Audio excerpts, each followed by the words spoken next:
Alright, so this is going to be a quick video on how to replace the sway bar bushings on a 2012 Kia Optima, and it really applies to almost any vehicle, specifically any Kia Optima.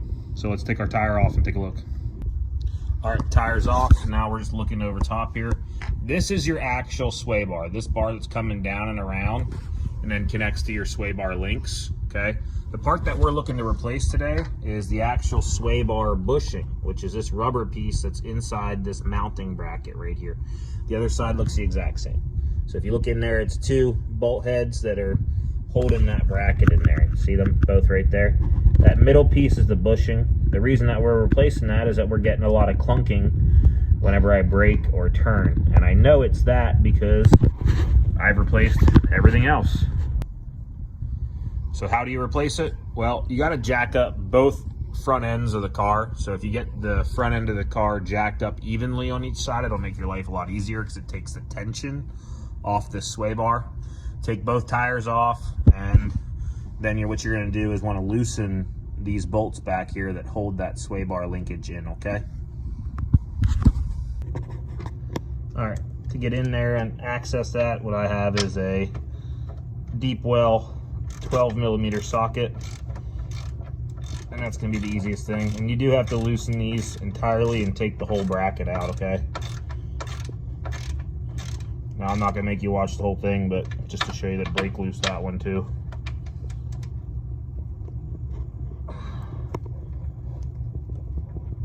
There we go.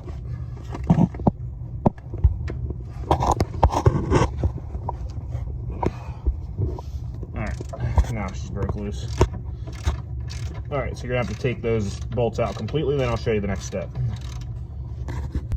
Now this is not a tool advertisement, but this is one of my favorite ratchet sets in my toolbox. It's reversible, and it's just a little hand ratchet. And things like this, it makes life super nice because I have gotten it loose enough that I can get in there by hand.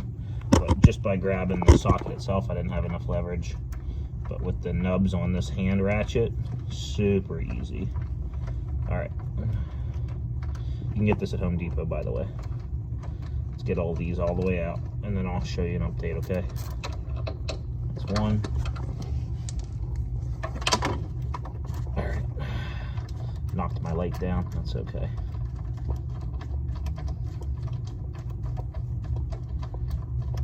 All right, that's two. Get my light out of the way. All right, let's take this off the whole way, and I'll use a pry bar to do that just because it's been on there for a minute. Just give me a sec. All right, this is just a long screwdriver. It does the same thing.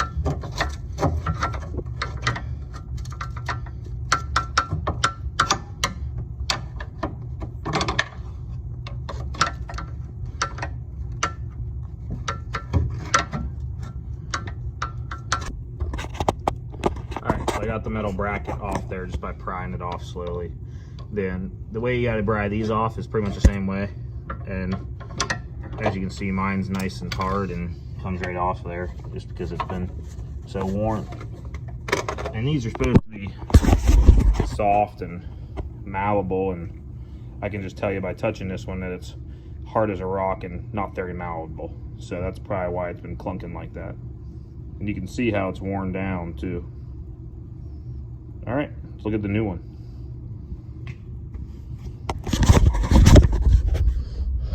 So this is the new one. See how the sides are tapered and tight, and how it's malleable and actually squeezable, and it's plastic still, or rubber still. So that's how this new one's going to be. All right, so prior to putting that new bushing on, I'm just going to clean this bar off because I put some PV Blaster on there to help get it off. And then the way that you put the new one on is pretty simple. You just literally straddle this bar, push it on, and get it into the position that you need it in. Give me 1 second, get my hands out of the way. All right, so there. It's now in the position that you need it in. Now you just have to get that metal bracket over top of it. All right, that's my new bushing, and it's about in place. The hardest part is getting this metal bracket to fit over that new bushing and then actually bolt down. What you might find is that you have trouble getting that bracket to slide down over this because it's going to be really tight. So I'll show you a trick that I use. All right, so the hardest part I had was getting this metal bracket to seat on top of that new bushing. What I did was I took some PB Blaster and just kind of soaked the rubber a little bit, and then I just really took my whole palm and I put it on top of here and just forced down really hard. Now, if you're not strong enough to do that, you might have to use a pry bar, like a flathead screwdriver, and set it here and then use this top as a pry to like pry it down on there. But I was able to, with some PB Blaster, force that down on here. Now I just got to line up my bolt holes, put my bolts back in and tighten this side down, and I'll go to the other side. All right, so I got my bolts lined up. I got my new bracket on with my new bushing, and now I'm just hand tighten these down until they're ready to take a ratchet.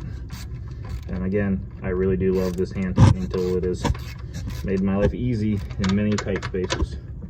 So,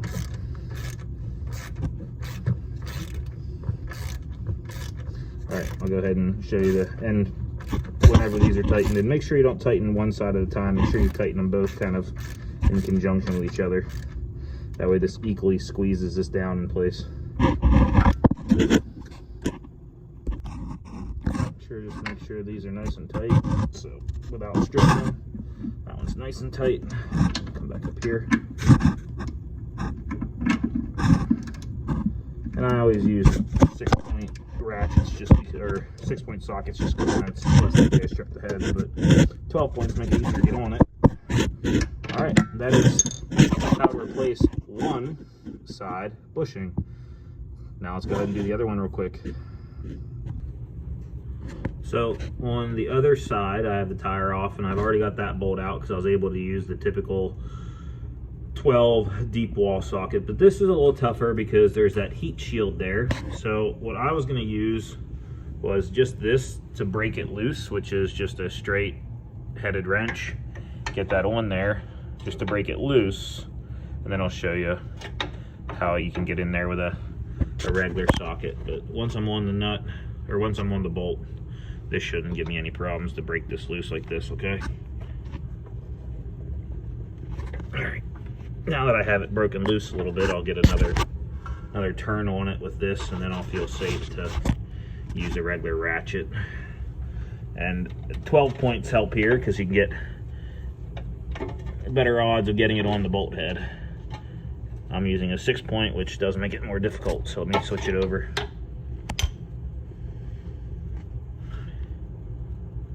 But that way you're not going to chew up that bolt head. All right, now that I broke it loose with that straight ratchet with a 6-point, I'm going to come back with that straight ratchet and a 12-point. This will give me a little bit better turning radius, okay? Let's go ahead and get that a little bit looser before we try getting an actual socket in there. So as you can see, got that 12-point on there nice and snug. If I can get it down in there a little bit better. Okay. So not much of a turn is available there, so let's try to get a little bit more of a fit on it, huh? There we go. Now we can get a better turn. Sorry, let me just break her loose again. Okay, there we go. So after you've broken it loose, this is the only hookup that I found besides the other one that I'll show you in a second that really was able to get in there and get that freaking head of that bolt nice and snug and out with that heat shield there. So as you can see with that flex part allows me to get in there and get on that bolt. And once you're on there, you're able to really kind of sink her down on and get some nice turns on it. But otherwise, that's a pain in the ass. And even this is not giving you a lot of turns. As you can see, not the most friendly location, okay? And I'll show you the other method that I had to work in this tight space, okay? So that's what you're stuck with. Or the other option is I have a ratcheting wrench. It's a 1/4 inch ratcheting wrench, and then this 12mm hex head. And so you guys know, the hex is the same as a 1/4 inch, so you can just put that on there. Okay, just like that. And then you can take your ratcheting wrench, or even just an open box, and turn that. Sorry, drop that.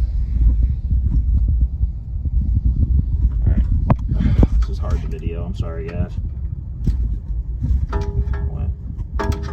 So once you get that on that top there like that, you'll be able to get some decent turns on it. Either way, end of the story is that this is a pain in the ass to get out of there. And I wish they would have made it fucking easier. But if you guys find another way to do it, let me know. This is actually probably the most efficient way that I have found.